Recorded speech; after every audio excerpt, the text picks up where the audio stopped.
I think that it's come back a little bit because people have found their older brothers and sisters' record collections or parents' record collections and just liked them. But probably also the day that's happening tomorrow, Record Store Day, that helped to promote independent record shops really, really well. And it is primarily vinyl releases that come out on the day, and I think that probably helped to kind of kick-start not only record shops but probably vinyl, the interest in vinyl as well. Because I think maybe a few years ago people would have found vinyl kind of old-fashioned and inconvenient, whereas now it's seen as being, I guess, cool. Well, speaking for us, I guess vinyl sales probably account for maybe 70% of sales, whereas it used to be 50-50 with CDs. In terms of total digital sales, I believe it's something like 2 or 3% of total music consumed. So it's still a niche market. 10 years ago it only happened in America, and then the year after that, it spread to Britain. And it's been a very successful,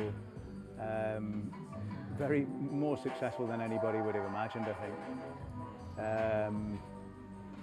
It's probably, I'd say, single-handedly saved a lot of independent record shops. Just as a means of promoting. It's by far the busiest day of the year, but the impact goes beyond that.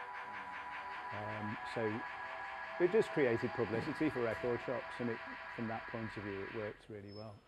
There are too many releases tomorrow. There's about 500 500 or 600 in total, and we take maybe 400 of those. And again, they go across the board. It probably tends to be more sort of indie and rock related than dance. There will be a little bit of that, but the kind of format of the day kind of lends itself more to, you know, say David Bowie releases or Blossoms releases or something like that. Whereas I don't think people who buy dance music are necessarily as obsessive about, you know, specific collector's items. Yeah, it's tomorrow morning, so we're going to be queuing all day. I started the queue at 8:30 this morning, which, yeah, it was very, very early. There's not many people in the queue yet, but it's bound to get busier. Give it about 5-6 p.m. It should be quite busy. It usually goes right around the block.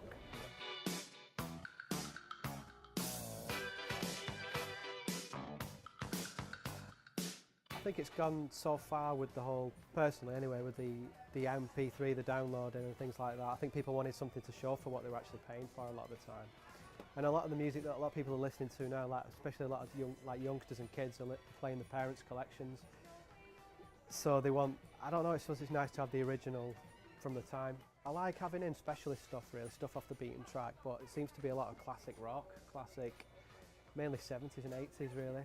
Beatles, Fleetwood Mac, Bob Marley, them kind of names will just sell forever and ever. But I do like having stuff for people that delve that little bit deeper as well, personally.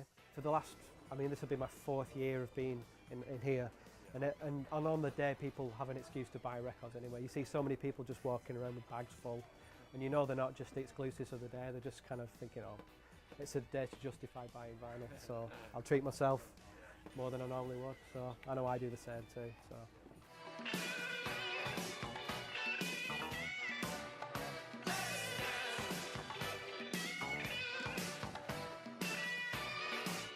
At 6:30 I think I got there this morning. 6:30 maybe, yeah? 6 or 6:30, something like that. But all the way around there, so from where you are now, literally around there, all the way down. So got there in about 20 minutes to go into there, so it's like anything, it's a hobby innit, so luckily it comes around once a year, so the money you spend, it's only once a year, so luckily enough, you know, you don't spend too much.